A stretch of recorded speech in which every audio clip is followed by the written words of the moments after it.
Okay, so what I'm going to do, just to let you know, I'm going to ask Helen if she will just gently move through the slides approximately every 15 or 20 seconds, just so that you can see the presentation. But I'm going to take some of the words from the submission itself to try and give you a flavour. I am not going to talk to the slides clearly. That would not do this at all any justice. So just to introduce Leeds Teaching Hospital, it obviously in Leeds, it services a population of around 2 million, and it has 7 sites across the whole of the site. And it's unfortunate that we can't see this team today. We actually had the pleasure of hearing from them, I think it was the day before yesterday or yesterday, and it was lovely to be able to see the whole team, including Richard, who joined us for the session. So just to introduce the initiative itself, it was a truly collaborative piece of work, and it brought together staff from many different departments. You can see the graphic here, which tells you a little bit about what they were trying to accomplish. It was they wanted to do something innovative around capturing patient experience in a meaningful way, which could be sustained at a trust level. Supported by the chief nurse and a project team working, but it was at the ward team's leadership and engagement that made it successful. Staff from the clinical area, along with members of the project team, really honed down what part of the patient experience they wanted to measure and set a very specific goal to be achieved. A plan, do, study, act approach was used to implement and test different initiatives. Improvements were charted using an SPC Run chart, and you'll see one of these charts on this slide. And so staff could see where changes had been made and the impact that had been made, so very much measuring. Due to the project being owned by the ward manager and staff, it meant that the initiatives implemented were sustained and the methodology could be replicated. The project was shared widely at trust level across the Alliance and then nationally as part of the NHS Cancer Improvement. So it came about as a piece of work to try and address some of the issues raised in the inpatient section of the National Cancer Patient Experience Survey.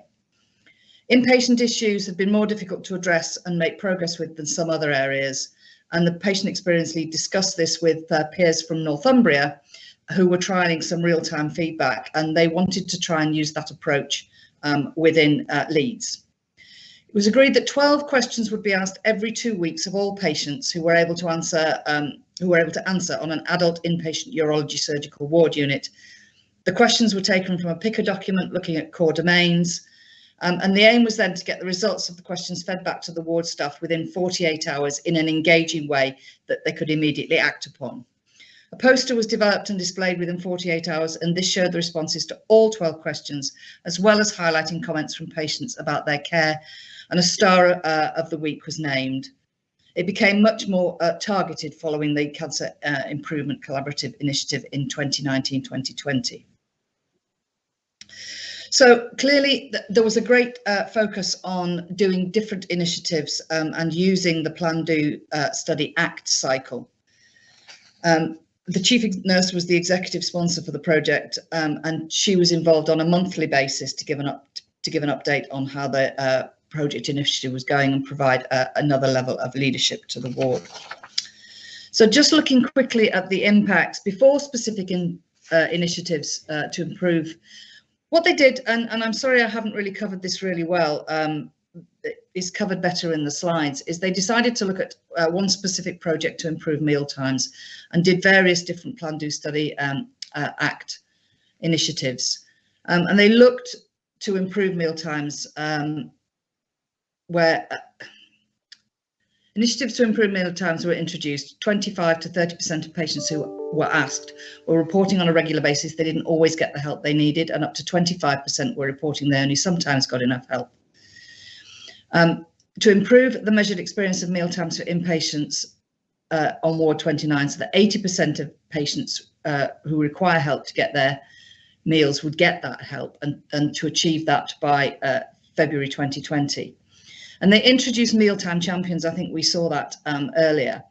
And 100% of patients started to report when they were asked that they always got the help they needed to eat their meals. So that's a change from the 25 to 30 to 100%.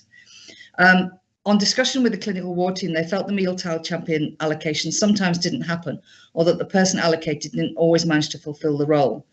So other process and balancing measures were added, and the ward team agreed to take responsibility for Process measures were: how often is a mealtime champion identified and allocated, and how often does the mealtime champion fulfill the role for process measures?